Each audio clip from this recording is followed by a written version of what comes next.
Brasil, tudo bem? Como vai? Você está andando o Brasil pela via digital, é isso? É isso, Bob. Um abraço a você, todo mundo que está aí no seu canal. Eu sou um lutador, como sabe, muito inquieto. E na medida em que eu tenho que ficar aqui para dar exemplo por mim, pelos meus amigos e família, eu estou lutando na internet. Fora Bolsonaro, de manhã, de tarde, de noite, e no meu livro, estou publicando um livro, enfim, participando de debates, de lives, que é a minha forma de ajudar.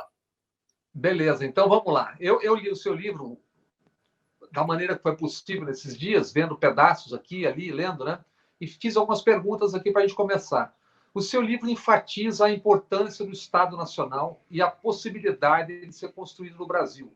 Como isso seria possível numa etapa da história em que um grupo limitado de organismos internacionais e que 4 ou 5 gigantes de mídia, multinacionais da mídia, né, e setores hegemônicos do capital financeiro definem uma articulação de poderes de um bloco oligárquico que subordina os interesses e movimentos até mesmo dos capitalistas, dos países capitalistas centrais? Bom, primeiro reconhecer que a tarefa é hercúlea, difícil e extremamente arriscada. Isso dito, para não alguém parecer que eu sou algum poeta da luta, eu sou uma pessoa que conheço bastante bem e não é coragem você não conhecer a força do adversário. É preciso conhecer a força do adversário e enfrentá-lo com as habilidades necessárias. E quais são, nesse caso, as habilidades necessárias? Primeiro, colocar a ideia como um movimento de opinião que obtenha a maioria na vida do povo brasileiro. Então, isso parece diletante ou parece um truísmo, mas é tudo que nós não temos, na medida em que as emergências nacionais, e o livro descreve bastante bem isso, acabaram derivando o nosso pensamento para apagar fogo, não é, para enfrentar emergências e não cuidar estrategicamente. Diga. O livro chama-se Projeto Nacional, O Dever da Esperança.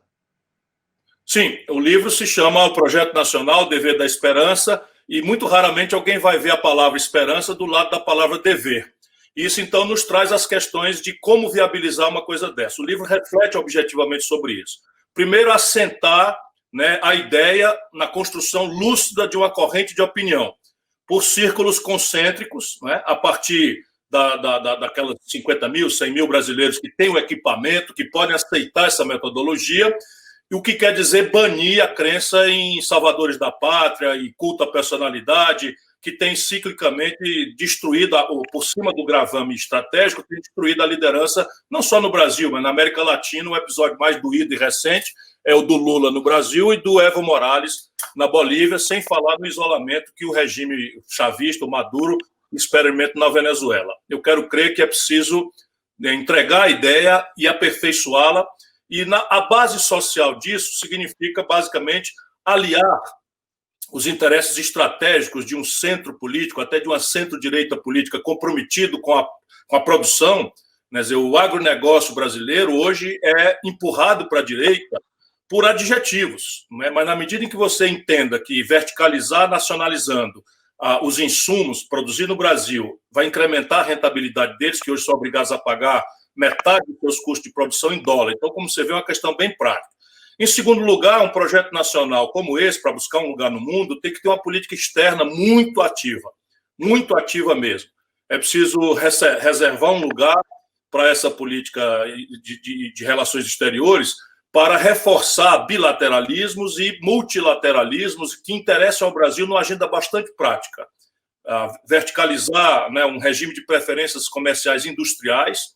Se deixar, nem China, nem Europa, nem Estados Unidos vão nos permitir jamais, né, pelo laissez-faire, pelo livre comércio, que é uma manipulação conveniente para quem não consegue explicitar com clareza que não querem competidores como um país como o Brasil tem capacidade de ser. Exigir também... Uma coisa, para a gente não perder depois, em relação a isso, é praticamente impossível um país isolado na América Latina ter alguma chance de competição nesse jogo. Por isso, o livro defende que a nossa política exterior, o projeto nacional, tem que se basear na acumulação de alguns valores. O primeiro deles é, obviamente, derivado da sua inteligente pergunta. Nós temos que voltar à concepção que está na nossa Constituição de que o Brasil lutará por uma comunidade latino-americana de nações. Hoje, todos esses grandes competidores internacionais brasileiros trabalham com a cooperação de entreguistas nacionais de muitos desses nossos países para rasgar o Mercosul, que eu ajudei a construir. E o Mercosul era só um princípio de conversa de uma grande comunidade que estavam imaginadas, inclusive, audaciosas coordenações em direção até, quem sabe, uma moeda única, né? Isso estava nos memorandos que orientaram ali os entendimentos, e eu sou o signatário do Tratado de Ouro Preto, ainda na liderança do presidente Itamar Franco, de quem eu fui ministro da Fazenda. A partir daí, o BRICS também é uma oportunidade onde o Brasil pode buscar, sem nenhuma ingenuidade, mas por razões bastante práticas. Por exemplo, a China tem uma interdependência com o Brasil muito importante, e nós estamos aceitando passivamente o papel de sermos fornecedores de minério bruto, petróleo, pode ser considerado um minério bruto também, e proteínas, animais e vegetais. Nós temos que trocar a linguagem dessa relação. Estou dando o exemplo da China, mas o BRICS tem uma complementariedade muito interessante, em que nós possamos oferecer contratos de longo prazo, dentro de bandas de flutuação de preços, em que o país ajudasse a coordenar isso, de maneira a transformar a relação para os chineses numa questão de segurança alimentar e de segurança na oferta estável de insumos sem os ciclos especulativos. E, de outro lado, eles deveriam nos dar transferências tecnológicas sensíveis, um regime de preferências industriais em alguns setores, que eu também elenco para começar, e um regime, não é, rebelde a Bretton Woods e as suas instituições, Fundo Monetário, Banco Mundial, BID, não é, BIRD e BIRD. Que também já estão também com a língua de fora.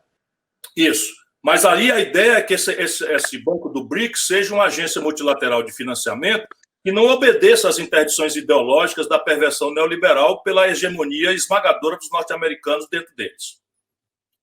O livro descreve tudo isso. Falando em China, que é um parceiro que, na verdade, é o ator do futuro, talvez muito próximo, né? O grande ator do futuro próximo, mas tem uma delicadeza nessa relação, né? Porque eles têm 67% das terras não agricultáveis, 1 bilhão e 400 milhões de bocas para alimentar, e o mundo pode viver, de alguma forma, uma diáspora chinesa. Então, essa é uma relação que tem que ser muito altiva e é delicada, não é? Por isso que é uma oportunidade. Se nós tomarmos em atenção a história brasileira, lá atrás, o Barão do Rio Branco nos situou nas grandes convulsões da decadência do Império Britânico, da descolonização, da emergência de novas potências. Mais na frente, até em regime autoritário, não é? O Geisel usou muito o conflito, não é, da Guerra Fria para estabelecer uma relação que trouxe para nós, por exemplo, tecnologias nucleares da Alemanha, rasgando ou desfazendo um acordo de cooperação militar que nos interditava esse tipo de caminho. Mais atrás, o Getúlio, não é, defendeu os interesses nacionais brasileiros no grande conflito, nos antecedentes do grande conflito da Segunda Guerra Mundial, trouxe para nós a Companhia Siderúrgica Internacional. Enfim, e essa é uma lição que foi perdida pelos dirigentes brasileiros. Compreender que, nesse mundo fragmentado, o Brasil tendo um projeto, e esse é o grande drama, nós não temos projeto. Ninguém vai chegar a nenhum porto se você não sabe que rumo quer ir. Não tem vento a favor. Se a gente sabe o que é aí, a própria relação com a América do Norte, que é uma inerência da nossa geopolítica, da nossa tradição pan-americana, pode, deve e já foi, em outras circunstâncias, muito menos desrespeitosa do interesse nacional brasileiro do que os apátridas que hoje nos governam têm permitido. Ciro, daqui a pouco a gente volta ao livro, mas uma hipótese, uma coisa de debate hipotético. Nós estamos aqui conversando, na verdade, isso não é entrevista, é uma conversa, né? Hipótese, você assume o poder hoje. Há uma questão primordial que é manter as pessoas vivas. Isso implica manter isolamento social ainda por um tempo, com as implicações econômicas sociais todas que nós estamos vendo, com projetados 20% de desemprego daqui a pouco, no final do ano, um pouco antes talvez, essa destruição e precarização do trabalho, como você trata no seu livro, que já vinha se dando desde antes do golpe do impeachment. Do ponto de vista prático, o que você faria? A partir de um silogismo que não existe vacina nem remédio para esse vírus assassino. Nós temos que fazer o isolamento social. Ele gerará consequências econômicas. Serão tão mais curtas e menos profundas quanto mais breve e eficaz for o isolamento social. Isso é uma obviedade, não é? Portanto, está à pista do que eu faria. Eu me coordenaria imediatamente com os governadores e prefeitos, determinaria, em cooperação com a federação e com os municípios, um lockdown radical, pense radical mesmo, não é? Em que as pessoas estariam habilitadas para sair de casa com um passe por 15 dias. Nesse período, eu faria um comboio, não é, em direção à China e a qualquer outro lugar onde haja excedentes, mas a China, onde localizamos, aqui no Ceará nós já fizemos isso, excedentes, e faria o teste para 20 milhões de brasileiros. Nesses 15 dias, dado que um comboio da Força Aérea traria esses fármacos, esses reagentes, nós faríamos, nesse período, uma testagem em massa do Brasil para mapear, georreferenciar e estabelecer os diferentes graus de intensidade por onde o coronavírus está fazendo. Determinaria imediatamente, por direta intervenção do Banco Central, uma expansão brutal de crédito, tomando de volta dos bancos privados R$1 trilhão que o Banco Central colocou do seu caixa na mão dos bancos privados, na pretensão não regulamentada, não normatizada, e que virou uma grande fraude, de que os bancos espontaneamente expandiriam o crédito e diminuiriam o juros. Não fizeram.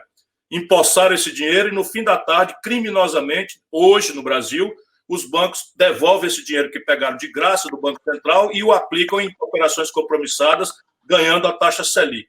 Eu tiraria os intermediários, mas colocaria o Banco do Brasil, a Caixa Econômica e as lotéricas para fazer um crédito em que a assinatura seria unilateral, simplesmente com o dever, né, dado dolo ou fraude, de devolver por 5 o valor tomado, se fosse fraudulento, e combinar com 10 anos de cadeia sem condicional, ou seja, estabelecer, dado a característica de pandemia e de tragédia econômica do país. E essas seriam as providências urgentes. Pelos dados conhecidos, você mandaria para a cadeia 3.900.000 pessoas de classe A e B que tomaram esses R$600, segundo pesquisa recentemente publicada. Hoje elas não podem ir para a cadeia, porque também aí o governo preferiu tratar os homens honrados e as mulheres honradas do povo brasileiro como se fraudulentos fossem. E a gente está falando nesses números no escuro. O governo Bolsonaro não sabe de nada. Ninguém tem a menor ideia como é que 160 mil militares formalmente vinculados às Forças Armadas receberam imediatamente, sem qualquer tipo de condicionalidade, essa ajuda. Mas a norma que estabeleceu a ajuda preferiu botar o povo na fila, exigir que mães de família procurassem tirar CPF de recém-nascido na Receita Federal, quando a sociedade... E um banco só. Era previsível que num banco só isso seria o inferno que foi, né? Não, mas a minha proposta oferecida ao Jair Bolsonaro lá no princípio de março, e não é minha, eu dou voz a muita gente que está me ajudando a pensar as coisas tecnicamente, nós propomos que essa ajuda fosse feita de uma vez só num cartão de débito entregue pelo correio nas casas das pessoas. E que esse cartão de débito só valesse contra estabelecimentos de comercialização de coisas essenciais que se credenciassem com a condição de manter empregos.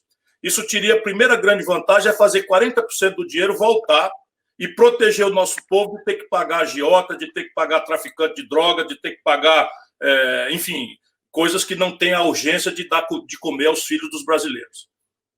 Tá, voltando ao livro. Agora, não está na norma. Se eu tivesse anunciado, teria sido assim. Você vai declarar na internet que precisa e que está habilitado nas condições.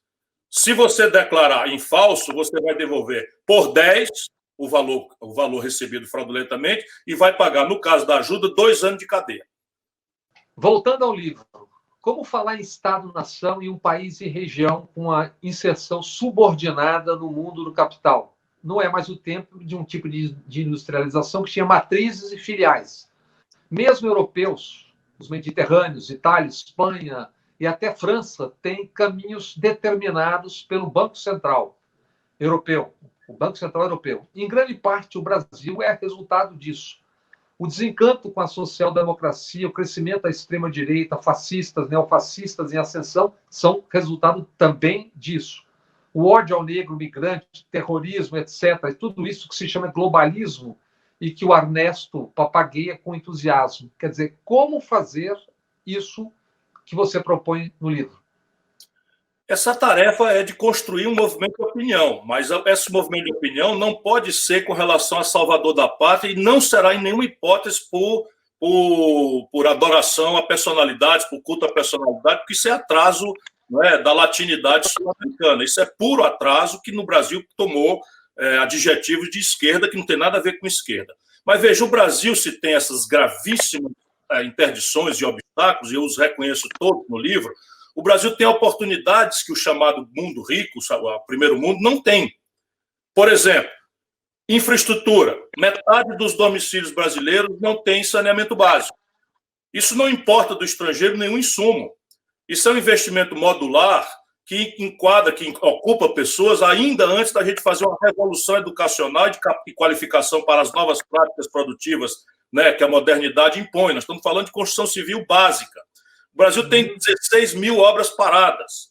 Então, aqui eu consigo visualizar, no curto prazo, 2 milhões de empregos para começar a legitimar concretamente. A outra grande pergunta que tem que ser respondida é de onde vem o dinheiro. E talvez o mais audacioso capítulo do livro seja, com clareza, dizer que o Brasil também, né, por conta de especificidades, que a deserção do pensamento progressista brasileiro, assim como está reconhecido, de formular projetos, né, nós deixamos de fazer em linha com as melhores práticas internacionais.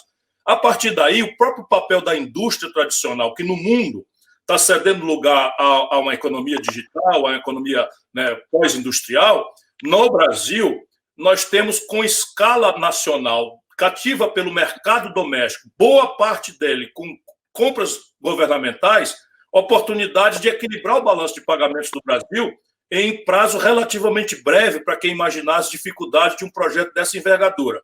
Complexo Industrial da Saúde, que o livro já preconizava, e agora nós estamos vendo a caricatura de um país como o Brasil ter que importar máscara, bata, touca, respiradores, cama de hospital, monitores de UTI da China, porque desertamos da tarefa industrial durante esses últimos 30 anos em que fomos, enfim, lamentavelmente governados por uma retórica progressista, se nós alargarmos a autorreferência social-democrata do PSDB e o esquerdismo de goela de um certo lulopetismo, não é, que, assinando a Carta aos Brasileiros, na verdade, mascarou a absoluta falta de projeto em relação ao país. Eu não quero dizer que cada um não tenha produzido benefício, não quero dizer isso. Eu estou olhando aqui como acadêmico, né, distante dessas paixões e ódios. Eu sou testemunha do benemérito momento primeiro do PT no governo. Não tenho nada para dizer, eu estou falando estrategicamente. O complexo industrial de petróleo, gás e bioenergia.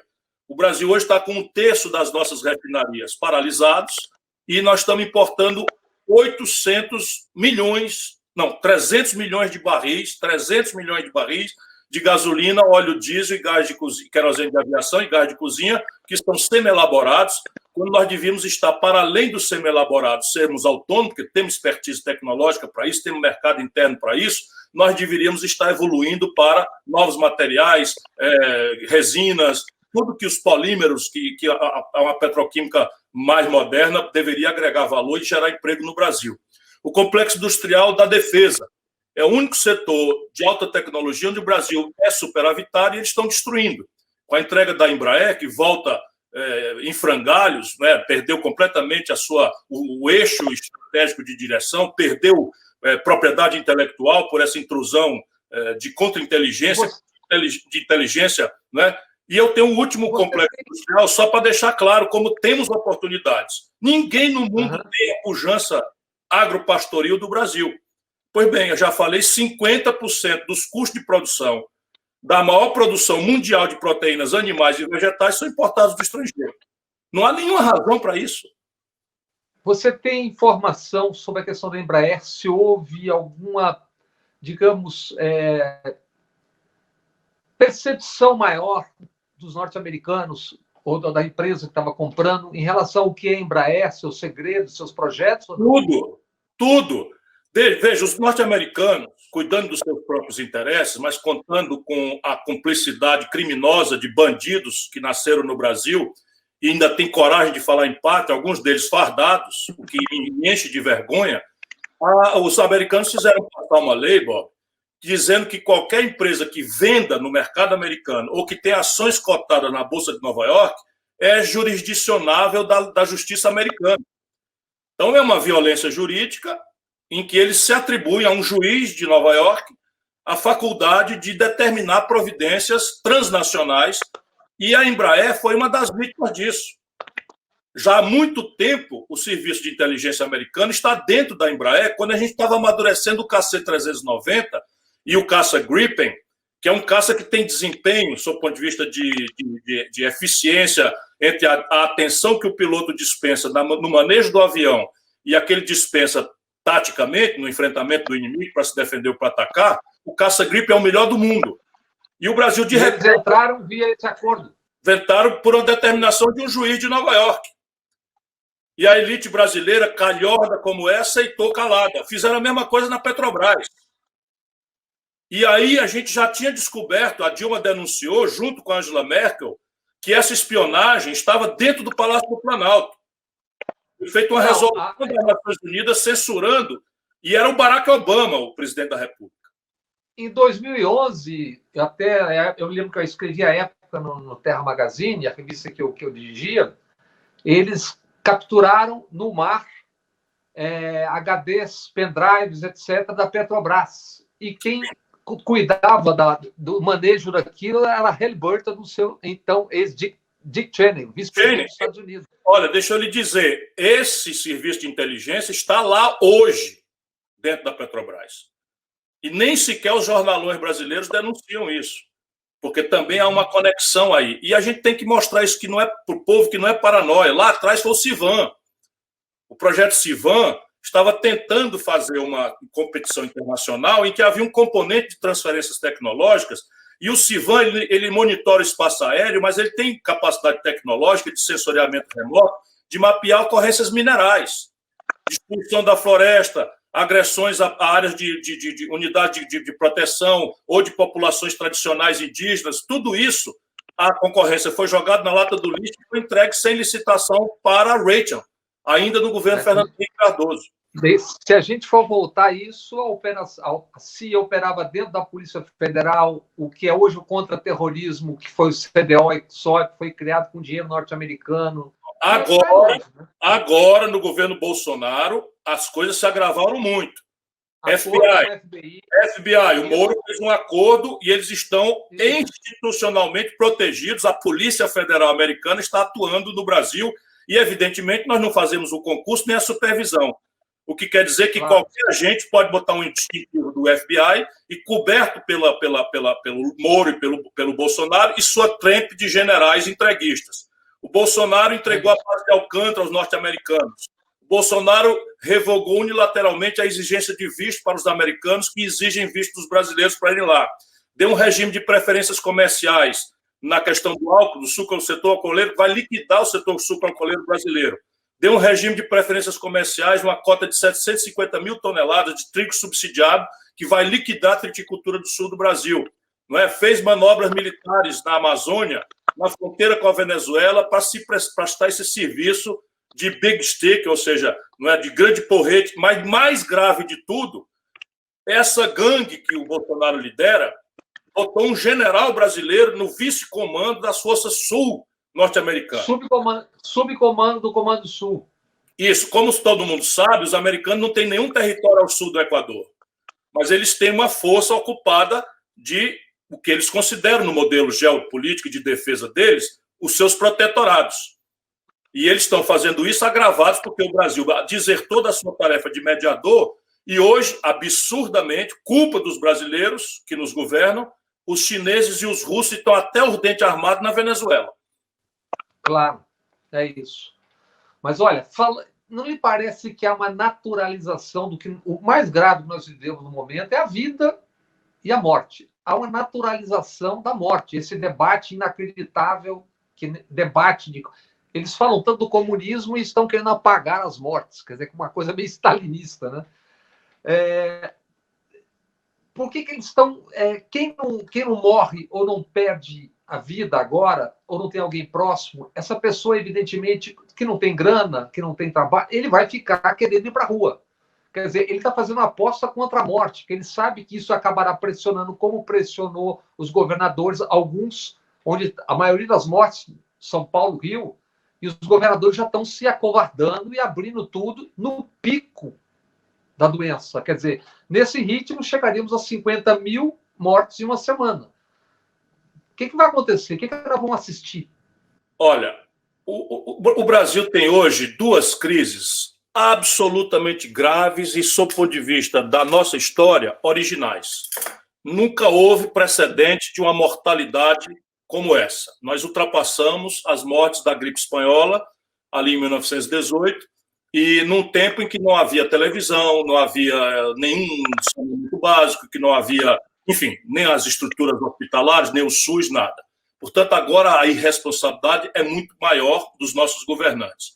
Mas essa é uma batalha perdida, porque o Bolsonaro foi desorientado pelo trumpismo, e depois voltou atrás, e ele não soube mais voltar atrás. Ele resolveu apostar dobrado, e a escalada de bobagem que ele fez faz com que essa seja, do seu ponto de vista da apuração das responsabilidades políticas, uma batalha perdida pelo Bolsonaro. Veja, o Brasil, nas simulações da ciência, hoje o Brasil virou o epicentro mundial. Então, nas simulações dos cientistas, nós vamos ter entre 85 e 120 mil mortos quando o modelo foi rodado ontem. Evidentemente, quando a gente comparar, como já é possível, o Brasil hoje tem 37 mil mortos em números redondos, com essa absoluta irresponsabilidade com que se fazem as máscaras dos números, as manipulações, as tentativas de dar discurso para essa meia dúzia de boçais que ainda seguem defendendo todo tipo de irresponsabilidade, mesmo que seja um assassinato remoto, como o Bolsonaro tem praticado.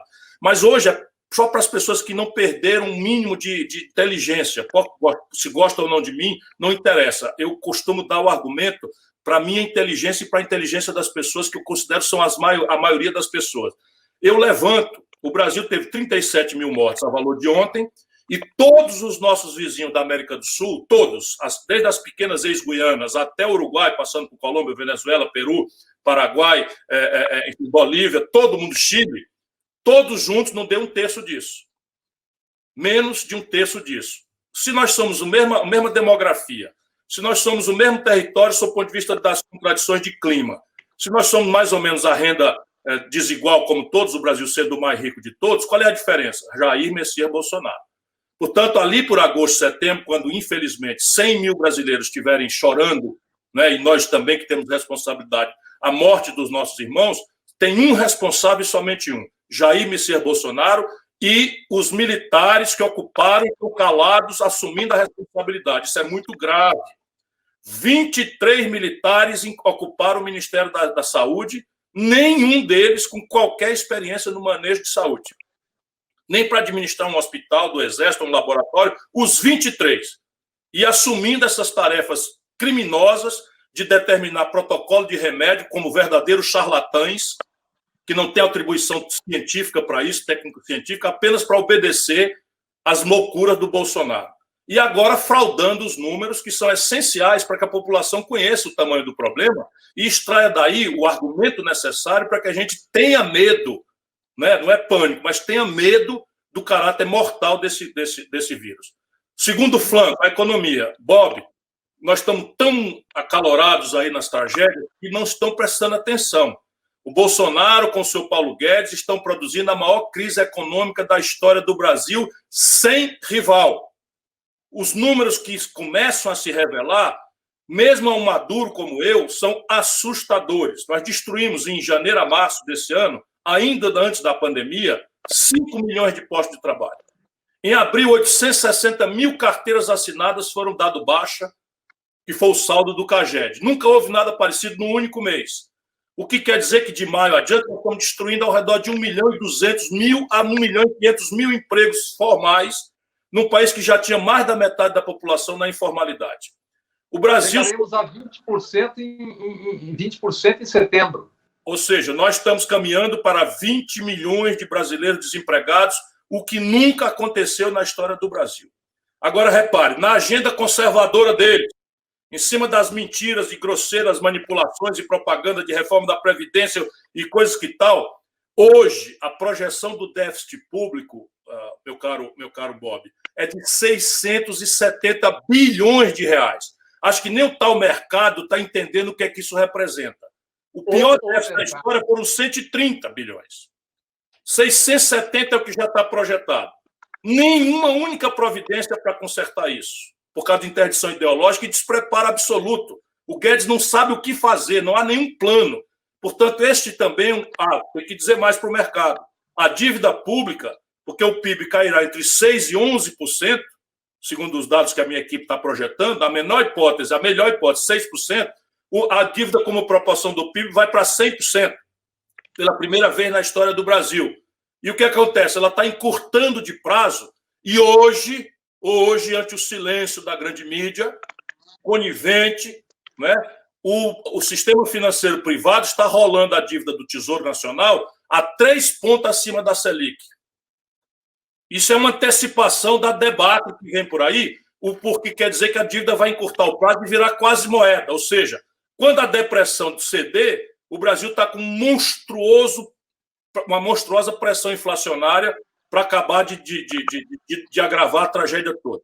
Pois bem, essa também é uma batalha cuja responsabilidade política é uma: Jair Messias Bolsonaro e seu faz-tudo, que vai ser demitido já já, Paulo Guedes. Aí ele inventa uma terceira crise, aonde, orientado pela inteligência internacional, por esse Steve Bannon, ele tenta mudar o foco daquilo que é o objetivo: emprego, salário, morte, saúde, para família, comunismo, anticomunismo, terrorismo, etc., etc., onde ele vai tentar distrair os militantes dele e tentar atravessar essa causa perdida da batalha econômica e da batalha sanitária. Isso nos leva a duas questões que você está falando. Primeiro, daqui a alguns meses se poderá falar, embora que não sabe se isso legalmente há dúvidas a respeito, em Tribunal Penal Internacional por crime contra a humanidade? Nós já fizemos a representação.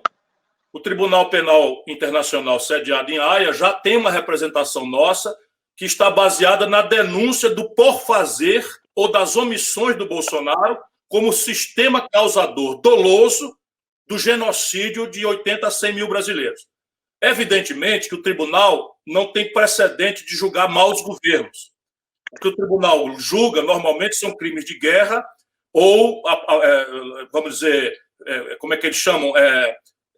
Perseguição étnica, genocídio de base étnica, como aconteceu com o Milosevic.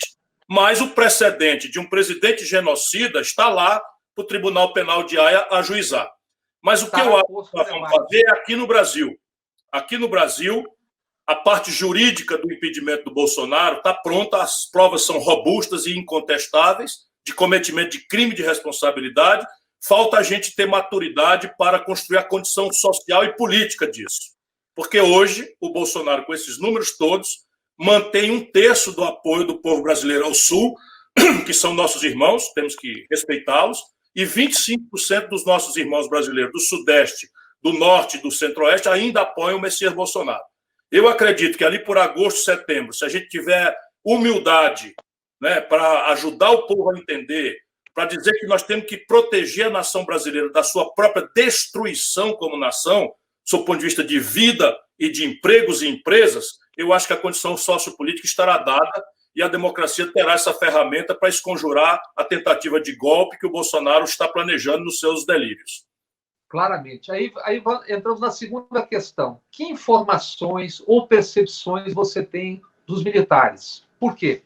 O general Braga Neto foi interventor no Rio de Janeiro, o general Richard Nunes foi secretário de Segurança. Braga Neto foi chamado ao governo para a Casa Civil 2 dias depois do assassinato do miliciano Adriano. Depois de sair como interventor, foi ser o chefe do Estado-Maior, e depois foi para o governo na Casa Civil, em seguida ao assassinato. Richard Nunes saiu para ser o chefe de gabinete no Vilas Boas, que era então comandante do Exército, e hoje, com especial atenção às redes sociais, chefia o Centro de Comunicação Social do Exército. Pela entrevista do Paulo Marinho à Mônica Bergamo, pelo menos 17 pessoas sabiam que existiu ou vazamento ou o adiamento daquela operação Furna da Onça. É crível que esses generais que chefiavam toda aquela inteligência do Rio de Janeiro não tivessem essa informação? E se tinham, como é que estão lá, fazendo o quê e por quê? Sabem tudo. E a pergunta inteligente, o velho professor reconhece isso, a pergunta inteligente, ela traz sempre em si, a própria pergunta, o germe da resposta. O que está acontecendo na prática com o Bolsonaro? Isso eu tenho informações, eu tenho diálogo, tenho conexões e algumas avaliações derivadas do meu conhecimento histórico e da minha experiência nos últimos 40 anos da vida brasileira. O Bolsonaro está desesperado porque há 3 inquéritos que não tem como, a gente já sabe disso, não alcançá-lo pessoalmente, familiarmente, a mulher e os filhos. Então, o primeiro inquérito é tangido pelo Ministério Público do Rio de Janeiro. Eu já sei, o Bolsonaro já sabe provavelmente, o serviço de inteligência, todos eles dos militares sabem, que ali ficará absolutamente flagrante a conexão do filho do Bolsonaro com roubalheira do gabinete, mas muito mais grave é que esse dinheiro foi derivado para financiar milícias e negociatas de tipo grilagem de terra. Imobiliária. Como? Imobiliária da milícia. A imobiliária da milícia, que o dono é o Flávio Bolsonaro. Então, isso já está pronto. Falta só concluir os levantamentos e virará denúncia. Existe um inquérito no Supremo Tribunal Federal que é determinado pelo próprio Supremo, dado que há uma interpretação ali elástica de que quando for acontecido nas dependências, dizia a lei antigamente, do Supremo, qualquer um crime e tal, é da atribuição dele próprio tomar iniciativa. Então, por uma interpretação larga de que as dependências hoje são virtuais, não é? O ministro Toffoli determinou e escolheu o ministro Alexandre de Moraes. Isso também está completamente pronto. Aí está só terminando o aperfeiçoamento das provas, mas vai para o terceiro andar do Palácio, pega na veia uma estrutura de dinheiro sujo, nacional e estrangeiro, não é? Financiando não só a subversão das instituições, o fechamento do Congresso, o fechamento do Supremo, mas a deformação e a tentativa de destruição de reputações de antagonismo. Isso também pega 2 filhos do Bolsonaro, o Eduardo Bolsonaro e o Carlos Bolsonaro. Mas pega também General Heleno, pega também essa gangue que, usando de forma ilegal o título, estão sujando o uniforme e a memória do Exército de Caxias. Ao invés de serem fatores moderadores da boçalidade do Bolsonaro, eles estão se bolsonarizando de forma muito boçal. Isso dito, há uma tensão hoje nas Forças Armadas. A esmagadora maioria, pelo menos da cúpula, está muito preocupada com aquilo que eles sabem que o Bolsonaro está fazendo. O Bolsonaro está construindo uma quebra da hierarquia, uma quebra da disciplina e estabelecendo uma cadeia de comando direta com ele, sem respeitar nenhuma das intermediações da cadeia de comando do Exército, especialmente, mas também dentro na Força Aérea e na Marinha, com menos eficácia. Mas eles sabem também que o Bolsonaro, tendo dúvidas se eles vão ser coesos ou não, como os generais de pijama estão dizendo, o Bolsonaro está montando, aí está em franca evolução, uma milícia particular. Nós aqui nos Ceará encaramos porções das polícias militares, né? Exatamente isso. Polícias militares, maus policiais militares, são minoria, mas muito agressivos, muito exacerbados, violentíssimos, deram 2 tiros no peito de um senador da República sem nenhum tipo de pudor. Né? Só para ter uma clareza, nós sabemos bastante bem o que estamos fazendo. Mas ele está ocupando também a Controladoria Geral da União. Ele está conseguindo recrutar policiais federais. Ele está desmoralizando publicamente a Procuradoria Geral da República, inclusive humilhando o ministro Aras, não é? com anúncio de que vai recrutá-lo para o Supremo, de que ele vai arquivar um inquérito, o que é uma humilhação pública que vai testar a dignidade mesma do Procurador-Geral da República, o Aras. Não é? Isso também está na inteligência do Supremo Tribunal Federal. E nós também sabemos que isso está acontecendo. É contra isso que nós temos que celebrar um grande arco de forças que eu lamento que o Lula não tenha entendido. Chegaremos nisso daqui a um segundinho, daqui a pouquinho. Ainda voltando ao seu livro e essa questão PM. Eu li o capítulo de segurança, as providências específicas e mais gerais. Que papel teria ou se teria as polícias militares que nesses últimos 10 anos o seu irmão enfrentou em 2011, se não me engano, perto do Réveillon, o Jacques Wagner enfrentou 2 vezes, depois o Rui Costa, não sei se foi só o Jacques as 2 vezes, os bombeiros do Rio, quer dizer, em vários estados a gente está assistindo isso. São guardas que funcionam como guardas pretorianas dos governadores, né? É uma coisa que... Que papel teriam no seu governo? Bom, nós precisamos botar uma mão de ferro nesse assunto, mas especialmente depois da tragédia do Bolsonaro, nós vamos precisar limpar as polícias dessas milícias que não obedecem a nada nem a ninguém. Aqui, quando eles se sublevaram, isso é que esses generais idiotas não estão percebendo. Eu estou falando dos de pijama que estão no palácio. Aqui, eles de arma em punho, botaram para correr de major para cima, todo mundo. Entrava nos quartéis, botava coronel para correr com o pé na bunda. E é isso que o Bolsonaro está... O filho do Bolsonaro estava aqui, o coronel-chefe da Guarda Nacional, que está aí, que é marido dessa deputada Bossal, que faz o papel de porta-voz das boçalidades do Bolsonaro, é marido dela, é daqui, estava aqui, chamando os caras de guerreiros, meus heróis, estimulando. O comando do Exército, que veio para cá, não fez nada, não fez absolutamente nada, ficou aqui assistindo aparvalhado a sociedade cearense ter apavorado esses camaradas de arma na mão, mascarados, atirando para cima, mandando o comércio fechar, fechando escola, mataram 200 pessoas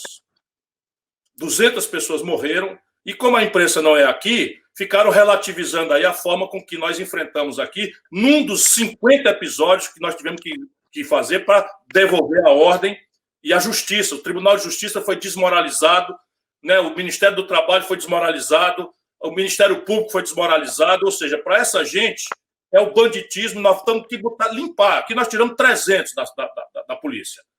E nós metemos na Constituição aqui a proibição constitucional para anistia. E isso é o que eu pretendo fazer. Chegando à presidência da República um dia, eu dou uma limpa nas estruturas de segurança pública do Brasil, transformando em federais o crime de milícia e de sedição e motim dentro das estruturas armadas do Poder Nacional. Vamos à política. Em diversos trechos do seu livro, você identifica com profundidade a construção do discurso sobre a corrupção nos tempos de Getúlio, Juscelino, etc. O lavajatismo, quando à margem da lei e com a ação da mídia no golpe de 2016, sou eu que estou dizendo isso, são exemplos recentes dessa estratégia. Ao equiparar, em diversos momentos, no mesmo tom, aparentemente, ou pelo menos o lulopetismo, que é uma expressão, salvo engano, um estudo do André Singer, você não adota essa mesma lógica? Ou qual é o cuidado que se tem que ter para que não soe tudo como se fosse um pacote só? Começando de trás para diante, é golpe mesmo. Porque a Dilma é uma pessoa honrada, que não cometeu nenhum crime de responsabilidade, diferente do Bolsonaro, que está cometendo de forma reiterada 4 crimes de responsabilidade tipificados na lei. A Dilma nunca cometeu, muito menos dolosamente, qualquer crime de responsabilidade. Fez um governo desastrado, como só será superado pelo governo do Bolsonaro. Por números, a Dilma derrubou a economia brasileira 3,2%, depois 3,5% em 2 anos. Isso nunca tinha acontecido na história do Brasil. E a corrupção no projeto de poder do lulopetismo é um dado da realidade. Vai me desculpar. A gente, quando denuncia a manipulação da denúncia moral como mecanismo de disrupturas, como aconteceu com Getúlio, a gente apanha o Getúlio um homem limpo. Nunca se levantou contra o Getúlio Vargas uma única acusação. Nunca. Lembre que o Marco Lama... Não, deixa eu responder agora, Bob. Eu sei das suas simpatias e são as minhas e os meus afetos. Mas deixa eu responder. Nós precisamos botar o dedo nessa ferida. As minhas são amplas. Não, eu sei. Eu falei dos meus afetos, que são também... Não é fácil para o Brasil. Deixa eu dizer uma coisa prática. O Ceará, Bob, deu 2/3 dos votos contra o impeachment. Sabe quantos estados brasileiros fizeram isso? Só nós. Eu ajudei o Lula 30 anos. 30 anos. Nem respeito eu mereço. Sou tratado como um bandido. Não é? O próprio Lula mente como um compulsivo mentiroso em que se transformou. Não é? Me distrata no pessoal, mentindo, porque se fosse verdade eu tenho que ter humildade. Mentindo, insinua que eu bati na minha mulher, diz claramente que eu chamei uma candidata do PT de puta. Isso nunca aconteceu. O Lula está mentindo assim, sabe, descarada e despudoradamente, o que é uma degradação para um homem que... Ciro, como isso é uma conversa, ao Lula a defesa, etc. Cabe aos advogados dele, a ele. A mim cabe instigar os assuntos que estão, obviamente, postos na cabeça de todo mundo. Então, deixa eu terminar. Sua pergunta é central para a gente entender a história do Brasil. Então, Getúlio Vargas, nunca contra o Getúlio se levantou a menor mancha moral.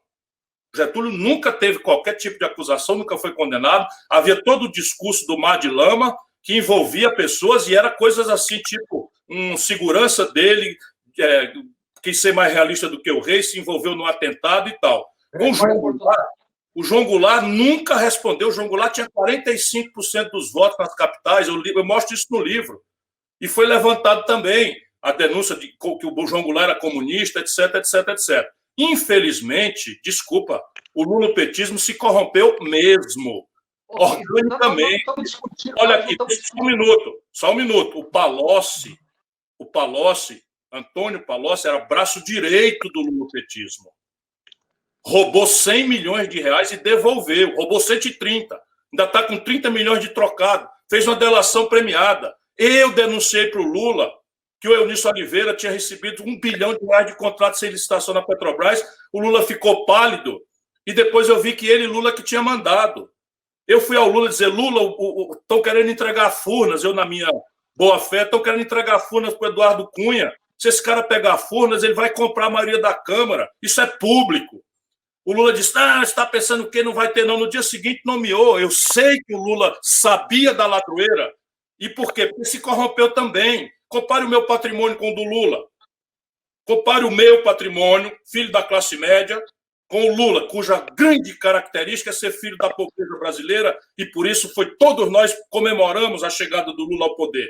Se você somar o Instituto Lula com o patrimônio pessoal que ele declarou no TSE, dá 7 vezes o que eu tenho, ou 8 vezes. Que herdei do meu pai, que herdei da minha mãe, e só tem 1 milhão e poucos mil.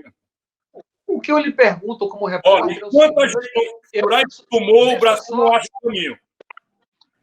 Deixa eu só fazer uma pergunta. O que eu lhe pergunto como repórter é o seguinte: eu sei que organismos de espionagem ou de inteligência norte-americanos investigaram o mundo afora.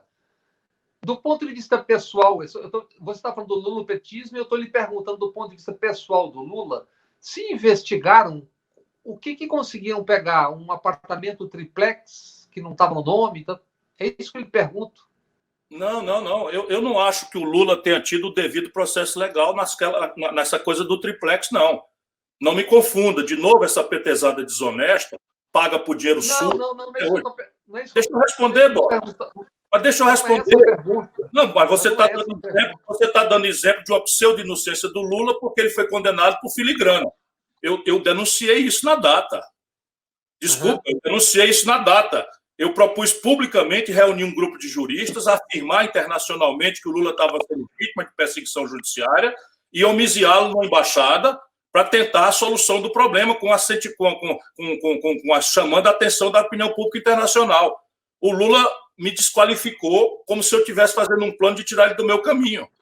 Então, não estou falando disso, não. Eu estou falando da corrupção orgânica, do assalto patrimonialista ao Estado Nacional Brasileiro, que não dá. A Dilma assume, recupera aí nos seus escritos, a Dilma assume dizendo que ia fazer uma faxina. Faxina de quê, cara pálida? Faxina, no meu vocabulário, do Aurélio, é limpeza de sujeira. E eu sei que ela tirou toda a sujeira da Petrobras. A Dilma limpou a quadrilha e botou na Petrobras. Desculpa, o Lula botou lucidamente essa quadrilha na Petrobras. Qual é a lógica? Eu vi a lógica lá dentro. É a lógica do Zé Disseu, que nós estamos numa revolução e, portanto, na revolução, as armas são aquelas que a gente puder usar contra o adversário e o inimigo. E o nome disso é picaretagem, rapaz. Eu sei, eu acho que essa pergunta é importante, Ciro, porque delimitar exatamente o que você considera pessoal, o que você considera orgânico, eu acho que é importante, porque isso não fica claro, não tem ficado claro no que eu tenho visto ser dito. Porque quase nunca as perguntas me são feitas e eu não tenho tido a oportunidade de responder. E às vezes... Então, repare, eu, Ciro Gomes, fui ministro do governo Lula. No primeiro momento, o Lula sofreu aquilo que qualquer um de nós vai sofrer. O Lula sofreu uma escalada de golpe. Pegaram o mensalão, que aconteceu mesmo, mas eu tenho convicção, por tudo que eu testemunhei de perto, de que o Lula não estava consciente daquilo que estava acontecendo. Me tomei de uma grande de disciplina de defendê-lo. Naquela época, ninguém sabia que a gente ia vencer a parada, não. Parecia que o Lula ia cair. Pois bem, uma das coisas que eu fiz, eu não quero contar isso para muita gente, mas, enfim, está na hora, porque eles não estão passando do limite de qualquer respeitabilidade que eu quero para debater a situação do Brasil pensando no futuro. Então, repare uma coisa. Eu, na hora que quiser envolver o filho do Lula, que também ficou rico, pega o faturamento do filho do Lula antes do governo do Lula e depois do filho do Lula. Não tem faturamento nenhum. E eu vi o acordo lá com a Oi, eu examinei junto com o Márcio Tomás Bastos, e aquilo não tinha ilegalidade, tinha uma imoralidade flagrante. Mas o menino ia ser arrastado por CPI. Pois bem, eu me dispus a ajudar, porque considerei que estava defendendo a democracia contra um golpe que estava se levantando contra o Lula. E um dos gestos que eu fiz foi convencer o Aécio Neves, de quem ninguém sabia que tinha virado o que acabou virando depois, convenceu o Aécio Neves de que aquele nível de calor envolvendo o filho do Lula estava passando do limite e que nós não íamos aceitar. Testemunhar essa conversa Eduardo Paes, ex-deputado federal, membro da CPI, atual militante do DEM no Rio de Janeiro, e Gustavo Fruit, ex-prefeito de Curitiba, atual deputado federal do PDT.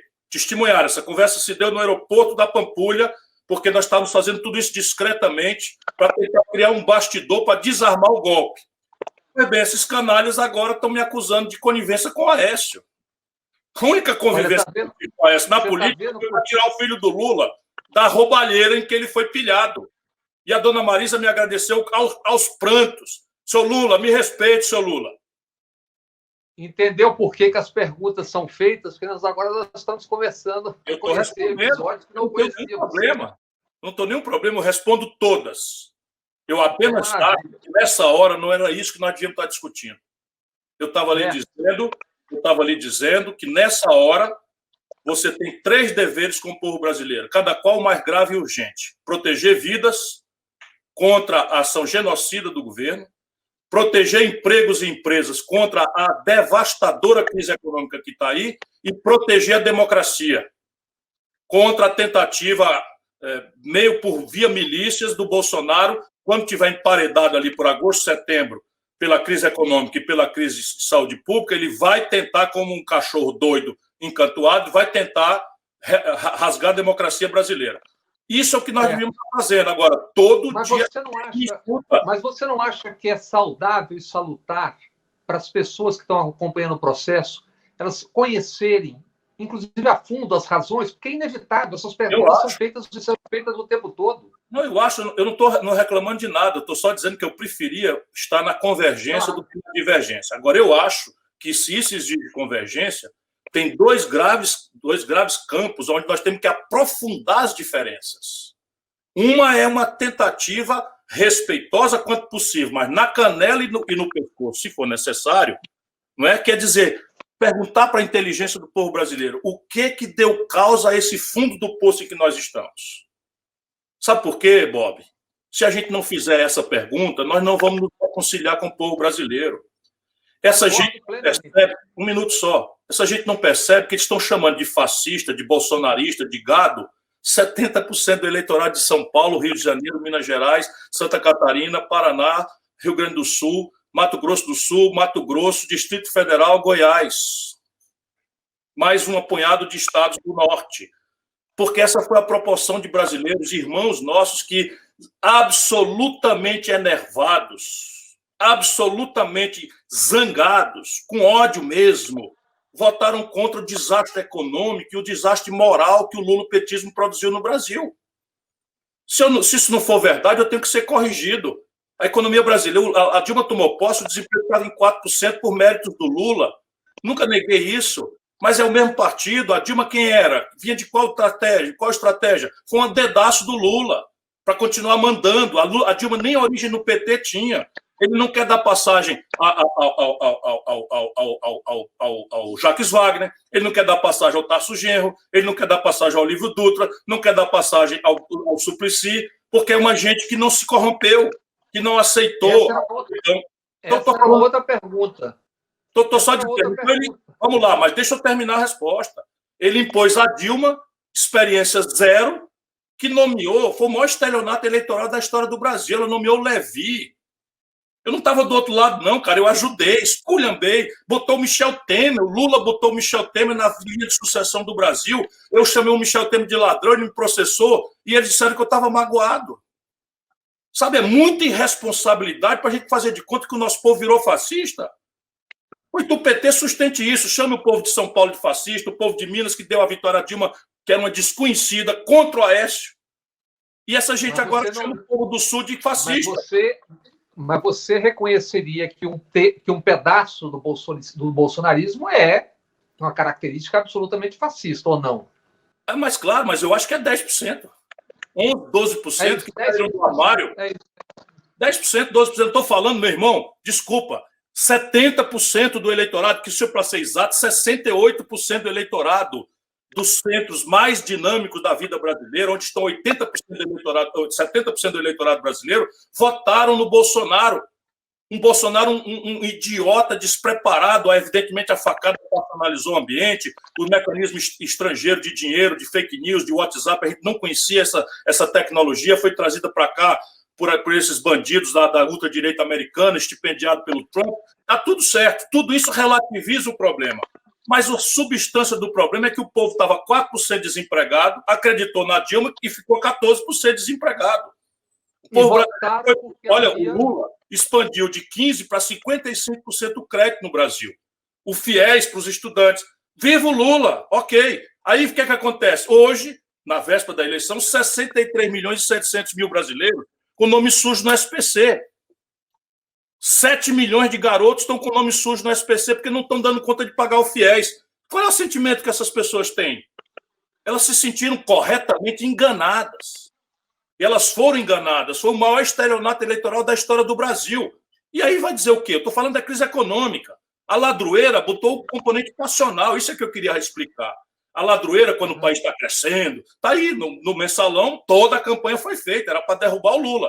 Mas a economia crescendo, o país tendo emprego, o país tendo novas universidades, a rede de proteção social se expandiu, o crédito expandiu, nós ganhamos a parada. Agora, o caudilhismo, o culto à personalidade e a corrupção. O Lula se corrompeu pessoalmente, se não para bater a mão no dinheiro, se corrompeu porque perdeu completamente a noção de país, de gente, e virou um desses autocratas sul-americanos. Igual Chaves, o Maduro. O quê? As pessoas votaram porque se sentiram frustradas e o Bolsonaro, que foi subestimado, soube captar essa coisa do ressentimento, principalmente. Ele é uma espécie de um imã, um fio condutor do ressentimento. Então, são duas coisas onde a gente tem que aprofundar o dissenso, porque nenhum petista da atual burocracia reconhece essa obviedade. O Lula não reconhece essa obviedade. O Lula sai para uma caravana em 2017, um aninho, que não tinha inteirado um ano do impeachment, que nós chamamos de golpe corretamente, e quem fez o golpe, meu irmão, pelo amor de Deus, se houve um golpe nesse país, e houve, quem fez foi o Senado. Quem presidiu o Senado? Renan Calheiros com Eunício Oliveira já engatilhado na coisa. Os dois votaram pelo impeachment. O Lula, em 2017, sai numa caravana, confraterniza com Renan Calheiros e com Eunício Oliveira. E aí, quer que ele continue? Ainda a propósito dessa questão, para ficar claro, você tem ótimas relações, por exemplo, com o PT da Bahia, Jacques Wagner, Rui Costa. Camilo foi eleito governador no seu estado. O meu voto. Você elogia com frequência Tarso Genro, Patrus Ananias, etc, etc. Então, essas questões têm que ser ditas para as pessoas entenderem. Então, claramente. As pessoas não têm essa compreensão. Não tem porque a burocracia lulopetista corrompida faz questão de fazer mentira de sistemática e novelizar essa mentira. Eu considero o PT o mais importante partido do Brasil. Agora, a partir de um certo momento, está corrompida a burocracia lulopetista. Isso dói pra cacete, porque boa parte da rejeição que eu experimento em alguns lugares do Brasil é porque eu sou identificado como amigo e parceiro do PT. Enquanto isso, nem sequer respeito para fazer uma discussão fraterna, respeitosa, dura que seja, como eu sou duro. Estou falando de mentira, na boca do próprio Lula, que eu nunca quis particularizar nele. Hoje foi a primeira vez que eu pedi, porque, francamente, Compara o patrimônio do Lula. Eu estou falando isso de novo porque ele precisa saber que eu vou encará-lo. Eu prefiro não, mas eu vou encará-lo na linguagem que ele quiser. Vocês não sentariam para conversar mais? Vamos conversar sobre democracia? Vamos. Sabe o que o Lula faz? Esculhamba o manifesto que o Haddad assinou.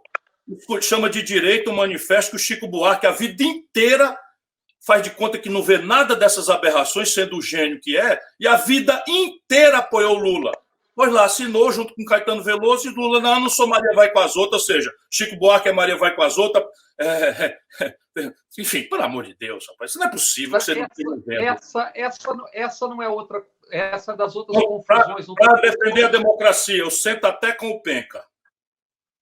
Né? Para defender, sentei ontem num debate. Você não tem ideia da minha animosidade, ele foi até generoso, porque eu fui muito duro na minha crítica ao governo Fernando Henrique. Me convidaram para um debate que queria projetar essa coisa no simbólico, de diferentes conversarem de forma civilizada. Fernando Henrique tem 90 anos de idade. Aí, quer dizer, claro que eu vou com muito prazer, me sinto distinguido do Fernando Henrique, um ex-presidente da República, conhecido no mundo inteiro, eu sou um Zé Ninguém, estou aqui lutando e tal, vou com o meu prazer, tanto mais se a tarefa é dar um sinal de civilidade, sabe, de discussão política entre diferentes, sem precisar com esses insultos, essas infâmias, essas grosserias. Quem inventou o gabinete do ódio foi esse dinheiro sujo do PT. Pergunta para a Marina. Falando em confusão... Ela quer conversar com essa gente. É tudo fascista. Falando em confusão, que eu acho que é outra confusão que é legal as pessoas entenderem. Essa questão dos manifestos é uma coisa para o agora, claro. E uma eventual frente ampla é uma coisa para o depois. É isso? Olha, deixa lá. Nós temos 3 tarefas hoje. Uma, que pede urgência e coesão máxima. Restaurar a civilidade contra a barbárie para salvar vidas. Enquanto temos 37 mil mortes e as simulações falam de 120 mil mortes, nós podemos salvar aí, né, 90 mil, 80 mil brasileiros. É nossa tarefa sugerir, exigir, cobrar, fazer um monstro de pressão, mexer com as instituições para aumentar os testes, fazer uns lockdown violentos, aumentar leito de UTI, pagar as empresas para elas poderem segurar os empregados, etc, etc. Isso é uma coisa, estamos juntos. Segundo, enfrentar a pandemia sob o ponto de vista econômico. É o genocídio do emprego. Nós precisamos pressionar para que o Paulo Guedes traga um plano, para a gente ter pelo menos condição de discutir, de aperfeiçoar, de melhorar. Não tem plano nenhum, nós estamos destruindo o tecido produtivo brasileiro e milhões de empregos. Terceiro, e mais emergente para quem está de bucho cheio, mas muito grave, gravíssimo, defesa da democracia. Pois bem, nesses consensos tem que ser raso.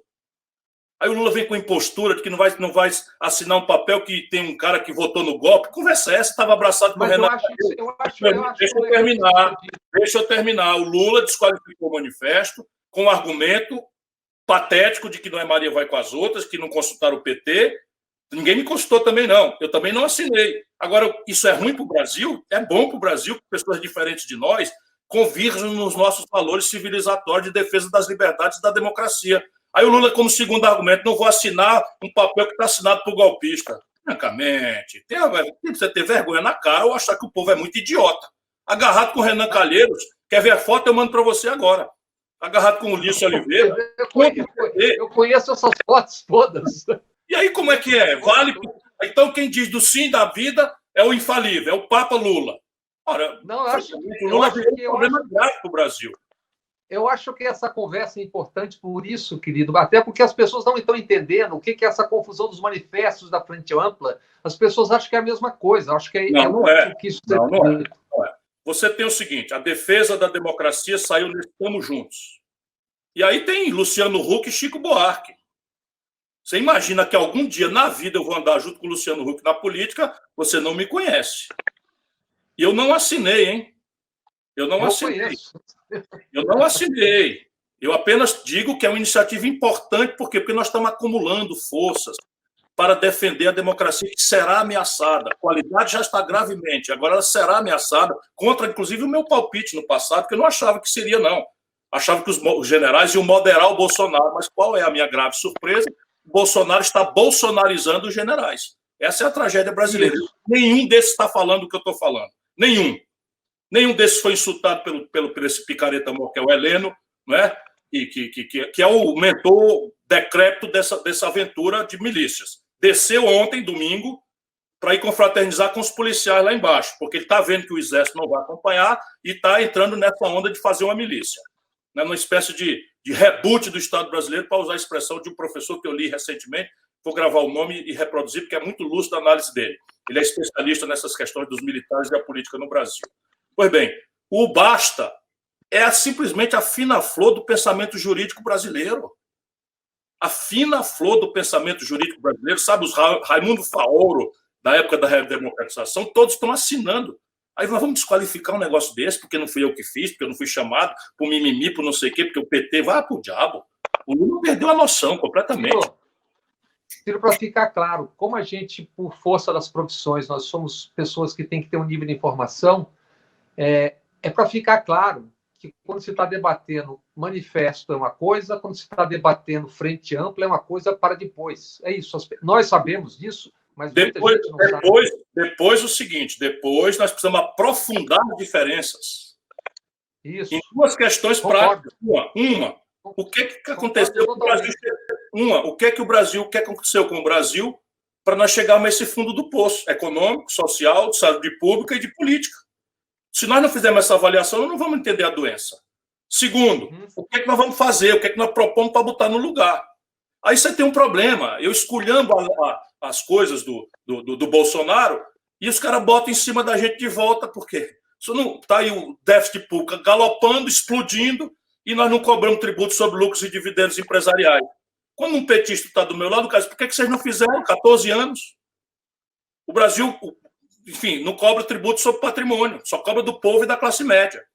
Porque não fizeram durante 14 anos. Aí eu digo, o Brasil é a maior concentração de renda do planeta Terra. Depois de 14 anos de vocês, ou a gente tem clareza... Regulação econômica capitalista dos meios de comunicação. Não, dissolução do cartel dos bancos. Quem fez o cartel dos bancos foi o lulopetismo. 85% das transações financeiras brasileiras concentradas em 3 bancos. 80% concentrado em 5 bancos, para ser mais exato. Percebe? 5 brasileiros acumulam renda de 100 milhões de brasileiros. E quem fez isso não foi a direita no Brasil, não, foi a esquerda. Ou pelo menos aquele que se refere como de esquerda. É isso que eu quero discutir. E não é para chicotear as costas de ninguém, não. É para a gente poder andar, para a gente poder se reconciliar, ter humildade e se reconciliar com o povo brasileiro. Senão, fiquem eles lá chamando o povo brasileiro de gado, de fascista, porque eu não acho isso. Eu acho que a culpa, a responsabilidade foi a inconsequência econômica e deram a cara para bater na generalização da corrupção e do patrimonialismo. Que tem uma participação muito importante, não nos esqueçamos, evidentemente, do pré-impeachment, etc., a avacalhação e a autoavacalhação da 2013. O processo de desestabilização da democracia brasileira começou com claríssima influência da inteligência internacional. Quem duvidar disso, as pessoas, eles fazem uma propaganda de que isso é paranoia. Mas quem quiser ver, é só olhar como é que começou a tal Primavera Árabe, como é que começaram a afofar a guerra civil na Síria, como é que começaram a desmontar a Líbia, não é regime que se defenda, como é que estão atuando na Venezuela, como é que atuam. Então, hoje em dia, não precisa mais você ir por tanques, se você tiver uma divisão na sociedade, você instrumentaliza essa divisão e deriva a discussão daquilo que interessa para aquilo que é a propaganda, que é a desunião. Então, em 2013, eu já estava vendo uma coisa esquisitíssima. Vamos para a rua, todos na rua, não sei o que e tal, não podia entrar partido político. Era a coisa mais politizada de que está aqui a guerra híbrida. Cansei de dizer a segunda guerra espacial. Vamos prender um espião desse. Vamos pegar um espião desse. Cara, que nada. Tudo baboca, deixaram acontecer e tal, deixaram acontecer. Inclusive, ela própria espionada dentro do palácio. Quem estiver duvidando do que eu estou falando, entra no Google e veja, Dilma, Angela Merkel denunciam espionagem americana dentro do Palácio do Planalto. Da NSA. Também dentro da Petrobras. E dentro da Embraer. E, portanto, em todo canto, meu irmão. Portanto, em todo canto. Né? Você acha mesmo que não tem grupelho de esquerda no Brasil instrumentalizado para fazer o serviço que o Cabo Anselmo fez? Quem era o Cabo Anselmo? O Cabo Anselmo era um cabo valentão, agressivo, valente, que estava quebrando a hierarquia da Marinha. que era para precipitar a reação, e depois os documentos são públicos hoje, era claramente pago a gente da CIA. Hoje é muito mais sofisticado isso. Falando em Cambacelma e golpe, na sexta-feira, o presidente da República disse que permitirá a importação de armas de uso individual sem impostos de importação. Disse, é uma boa medida que vai ajudar a todo o pessoal dos artigos 142 e 144 da nossa Constituição. Bom, o 142 é um artigo da Constituição que permite, para fins de garantia da lei e da ordem, sob convocação de qualquer dos três poderes, as Forças Armadas podem atuar na circunstância da convocação. Vamos supor, então, que o Supremo Tribunal Federal determine a proibição de uma manifestação, porque isso vai ameaçar os ministros do Supremo, e que a polícia do Distrito Federal se julgue incapaz de conter e tal. Então, o artigo 142 permite que o presidente do Supremo Tribunal Federal convoque as Forças Armadas para a garantia da lei e da ordem. Nunca esse artigo quer dizer que elas estão autorizadas à disruptura da ordem. Elas só podem ser chamadas pelos poderes para a garantia da lei e da ordem. Portanto, fechar poder legislativo, fechar judiciário, isso daí tudo é golpe, é ditadura. Não tem nada de artigo 42. Quem quiser fazer, saiba que vai ter resistência na linguagem que for necessária, porque esse patriota aqui não vai aceitar mais viver numa ditadura, e eu tenho segurança de que não estou sozinho. Vou descer para a periferia e ajudar a rapaziada desempregada aí a encarar esse negócio. Esse artigo, se eu não me engano, tem a participação, inclusive, foi feita pelo próprio Fernando Henrique Cardoso, se eu não me engano, um deles. Fernando Henrique Cardoso e alguém, um expoente da direita, que ele falou ontem. Bernardo Cabral, se eu não me engano. Bernardo Cabral. Ambos fizeram isso. Portanto, a direção do artigo é outra. É de pedir, de dar, por exemplo, ao judiciário a faculdade de, se eventualmente uma sargentada acontecer, eles convocarem as Forças Armadas para a garantia da lei e da ordem, definida por quem tem a última palavra, que é o judiciário. Mas deixa eu ponderar uma coisa que estava na passagem da sua pergunta. Um revólver, o mais barato que existe, feito no Brasil, custa R$ 3.800. A quem é mesmo que o senhor Jair Messias Bolsonaro quer armar com essas facilitações? Tirar imposto de arma, fuzil leve, significa que ele está querendo armar a gente contra o exército. Isso é o que os generais não estão percebendo. O Bolsonaro revogou portarias que só tem um beneficiário, milícia. A portaria dizia claramente, em linha com as melhores práticas internacionais, como se tinha que proceder para rastrear armas e munições. Ou seja, você vai comprar uma arma dentro da lei, anota aqui, você tem que ser, e ela tem que ser rastreada. Vai comprar 10 cartuchos, 100 cartuchos, está aqui anotado a número de série para ser rastreado. O que ele faz? O Brasil hoje não tem mais lei para rastrear as armas, nem para rastrear a munição. Ou seja, ele está permitindo que as milícias tenham acesso a armas e munição sem rastreamento por parte dos órgãos de segurança. O Bolsonaro está preparando uma milícia. Está preparando uma milícia e é para enfrentar as Forças Armadas. Ele quer ver se ele coage as Forças Armadas para virem com ele. Não for, ele vai chamar as milícias para enfrentar as Forças Armadas. Claramente armando os seus, né? Armando os dele, claramente. Isso, os dele, os seus, os dele, claro. Tem uma questão que não está... É outra questão daquelas que não está bem posta, que eu acho que o meu papel sempre é instigar a resposta e a clareza das coisas. Você tem algum problema com comunidade judaica que tem processo, que de vez em quando... O que acontece? Qual é o desentendimento ou a falta de clareza? Não tem processo nenhum, não tem processo nenhum, e eu já inclusive, dei a minha última explicação. Daqui para frente, eu até já disse um repto muito objetivo ao meu modo de fazer. Eu tenho denunciado a interferência estrangeira nas eleições brasileiras. E eu tenho documentos. O Facebook, aí para dar concretamente o argumento da questão, o Facebook baniu uma empresa de Israel, cujo nome e documentos eu tenho, não está aqui na minha memória, eu não sabia que esse assunto ia voltar, mas teve empresas também da Espanha, teve empresas não sei o que e tal. Portanto, para mim, é só uma questão de definir concretamente. Na sequência, o Bolsonaro prometeu, sem ninguém pedir e sem ter se debatido isso no Brasil, trocar a embaixada do Brasil de Tel Aviv para Jerusalém. Aí eu liguei uma coisa com a outra, em que parte do dinheiro sujo que veio dos Estados Unidos, que veio de Israel, que veio da Espanha, grupos de WhatsApp financiados por robôs sediados fora do Brasil, uma empresa, pelo menos uma empresa israelense, foi banida do Facebook. Eu tenho o nome, tenho todas as demonstrações, as evidências disso. E foi eu falar isso e ver uma reação como se eu fosse um antissemita. Aí eu achei, bom, isso foi um mal entendido, alguém disse alguma coisa, porque eu não falei nunca mal, nem falaria, o que é isso? Em nome de quê? Né? Você não pode estar chamando de antissemita o Hitler e a mim, porque as palavras... Hein? Eu acho que deveriam estar preocupados com o Van Garten no palácio. Não, o Netanyahu está no banco dos réus como corrupto. E eu sou antissemita porque eu quero que ele pague as penas de corrupto que ele é? Então, aí o que eu percebi? Eu acho, aí é pura especulação, que alguém dentro das entidades está mentindo para se proteger, porque deve ter conexão aqui. Então, como não tem como se defender, vem para essa onda de me censurar, mas isso é desmoralizante, para boa causa, na qual eu sempre estive. Não é? Por exemplo, quando o Bolsonaro entra no clube judaico e na frente da bandeira... Na Hebraica do Rio. No Rio, na Hebraica. Né? E entra lá e diz que um negro, né, mais leve, lá pesava não sei quantas arrobas. 7 arrobas. Ele está fazendo a mesma coisa que a propaganda antissemita fez com os judeus. Estigmatizar uma pessoa, estigmatizar pela cor da pele, ou pela profissão religiosa, ou pela etnia, que nem sequer é científica.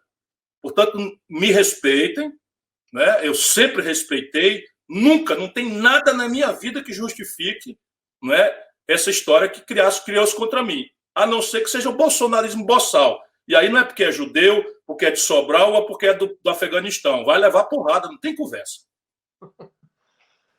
Você é candidato a presidente da República. Bom, eu não posso dizer que não sou, tendo sido 3 vezes. Mas, para quem tem a minha experiência, eu acho que agora não é hora de fazer cálculo eleitoral. É tão grave o momento brasileiro, tão ameaçador sobre o nosso povo, sob o ponto de vista de 100 milhares de mortes, sob o ponto de vista de milhões de desempregados, sob o ponto de vista da ameaça às nossas liberdades de imprensa, de organização dos trabalhadores, dos estudantes, a nossa liberdade de nos expressar politicamente, sem ser torturado, exilado, morto, como acontece nas ditaduras, que a gente tem que mostrar a cara. E eu estou fazendo isso, não quero nem saber as consequências eleitorais, quero cumprir com o meu dever com o país. Se amanhã, não é, em cima de uma ideia, de um projeto em que eu não seja o salvador da pátria, que eu não sou, não tenho vocação para ser, eu puder ser reconhecido como mais experiente, como um homem limpo, tenho a vida inteira, sempre fui um realista da política, nunca, meu caro jornalista, né, Bob Fernandes, nunca respondi por nenhum inquérito, nem passei absolvido. Nesses tempos de lawfare, até um privilégio. Mas o fato é que eu posso me apresentar na discussão como uma pessoa que nunca, nenhuma vez, fui governador, prefeito, ministro da Fazenda, comandei a economia do Brasil, ministro da Integração Nacional, comandei o projeto de integração do São Francisco, nunca respondi por sequer um malfeito moral, não é? O que me dá, pelo menos, autoridade para dizer as coisas que eu falo. Algo ainda que você queira dizer em relação ao livro, ao projeto? Ele está à disposição na Amazon.com.br e, assim, ele é um livro que ajuda as pessoas, independentemente de gostarem de mim ou não, né? O que pega é catapora, a ideia não pega, mas ele tenta iluminar essa pergunta: o que aconteceu com o Brasil? Se você tomar uma certa distância, o PSDB e o PT, que foram as 2 grandes produções da democracia, da reconstitucionalização do país, se desmoralizaram na vida brasileira.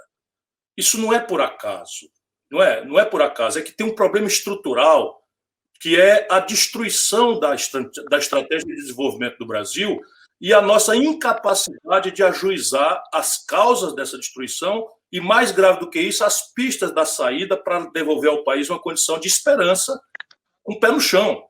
E essas condições estão dadas, elas são difíceis, elas são arriscadas politicamente, mas, sob o ponto de vista de riqueza física, ninguém tem tantas quanto o Brasil tem no mundo. Sob o ponto de vista de capital humano, se a gente der oportunidade, o brasileiro já mostrou, e não é assim, patriotada, bajulação de político, não. Eu faço um levantamento. Não é pachecada. Entre 1950 e 1980, ou mais largamente, entre 32 e 50, o Brasil é o país que mais cresceu na história do capitalismo mundial. Se o céu é o mesmo, o chão é o mesmo, o povo é o mesmo, o que está errado? Está errada a política, a falta de imaginação institucional, a incompreensão. Diga. Uma última questão que é muito importante, que é o racismo. Veja, ontem ainda refletimos sobre isso. O racismo no Brasil é um problema estrutural muitas vezes mais grave do que entre os norte-americanos, que estão aí, mais uma vez, explodindo a panela de pressão. Por que eu digo isso? Porque na América do Norte houve uma guerra civil. Basicamente, o moto dessa guerra civil foi a abolição da escravidão. Bastante tempo antes do Brasil. Bastante tempo antes do Brasil, eles foram à guerra, porque o sul agrícola queria manter a escravidão e o norte, já se modernizando, não queria mais a escravidão. E o presidente Abraham Lincoln foi à guerra contra os seus irmãos para garantir a repressão àqueles que se insurgiram no sul e queriam dividir os Estados Unidos. Isso acabou gerando um conjunto de clarezas para todo mundo nos Estados Unidos. Não é uma coisa boa, é uma constatação. Então, quais são as clarezas? Pelas tantas, eles não tinham nenhum despudor de dizer: nos bancos da frente do ônibus não pode sentar negro, naquele banheiro não pode entrar negro, nas escolas não pode entrar negro. E isso criou, do outro lado, uma consciência dos negros americanos que explodiu ali em Martin Luther King, como talvez Malcolm X, por um caminho por outro, e desde então eles têm avançado sempre com gravíssimos retrocessos e contradições. Não é o caso brasileiro. Aqui o gênio português, de novo, não é um juízo de valor, é apenas um gênio português, acabou acomodando, e nós inventamos a mistificação da democracia racial, de que aqui nós somos mestiços. Eu mesmo fui educado com esse conjunto de ideias e você precisa aprender muito. E o lugar de fala não é meu. Então começam a aparecer intelectuais negros que têm o ponto de fala que começa a abrir os olhos da gente. Porra, até determinadas expressões do convencional da nossa conversa são consequências do estigma. Denegrir e tantas outras. Enfim, só para dar o aspecto mais, vamos dizer, neurolinguístico do assunto. Mas o fato é que isso acabou retardando no Brasil a consciência da negritude. Mas quando a gente se debruça, e o meu livro se debruça também sobre esse aspecto, sobre a população carcerária brasileira, 75% são negros e pardos, porque os pardos brasileiros também nem sequer têm remotamente a consciência da sua própria identidade e sofrem mais ou menos o mesmo tipo de estigma. Quase 80% das mortes produzidas com violência nas periferias do Brasil têm como vítima negros. O João Pedro, mais recentemente, uma criança fuzilada dentro de casa por policiais federais e policiais civis do Rio de Janeiro. Uma negra mulher trabalha pela mesma jornada, ganha 70% do salário que uma branca mulher ganha. Portanto, é muito grave o assunto e nós temos que ajudar a construir, na transição, políticas compensatórias. Eu sou completamente favorável às políticas afirmativas, de cota, mas precisamos desenhar também uma política de desenvolvimento em que cada grupo social, sem querer fraturar o interesse nacional, a hora de enfrentar a pobreza, a miséria, a desigualdade, que a gente lembre que a miséria, a desigualdade, a pobreza e a violência têm cor e são negros e pardos, as vítimas, pelo menos. Ciro, olha, num país de chute em cachorro morto, da imposição do silêncio e da facada pelas costas, é sempre um prazer conversar contigo, até porque eu sou a favor da franqueza absoluta das coisas postas às claras, e o meu papel aqui é, inclusive, de colocar as coisas que eu estou ouvindo, que eu estou vendo, o que é claro, o que não é claro. Então, te agradeço muito essa conversa, querido. Eu que agradeço. Você é um dos grandes jornalistas brasileiros, não me sinto incomodado em absolutamente nada. A minha veemência não é em direção a você, é em direção hoje a essa coisa que quebra pratos, percebe? Não é pelo respeito ao passado, é a construção do futuro, quebra pratos. Porque se eu sou capaz de absorver, engolir, como eu sei que sou, porque senão eu não estaria 40 anos na luta na vida pública, as pessoas que votam em mim estão muito indignadas com toda essa baixaria. A gente não pode denunciar o gabinete do ódio, do Olavo de Carvalho e suas loucuras, dos filhos do Bolsonaro, e ter a mesma coisa feita pelo PT. Então, a atitude moral da gente, a atitude ética, a personalidade da gente que se arvora a condição de progressista, não pode ser igual a dos bandidos do nazifascismo. Não tenho problema nenhum com a veemência, acho que a veemência é uma qualidade muito bem-vinda e cada vez mais necessária. Também acho. Um abração, querido. Um abraço, se cuida. Se cuida, você também. Um abraço. Tchau, Um abraço.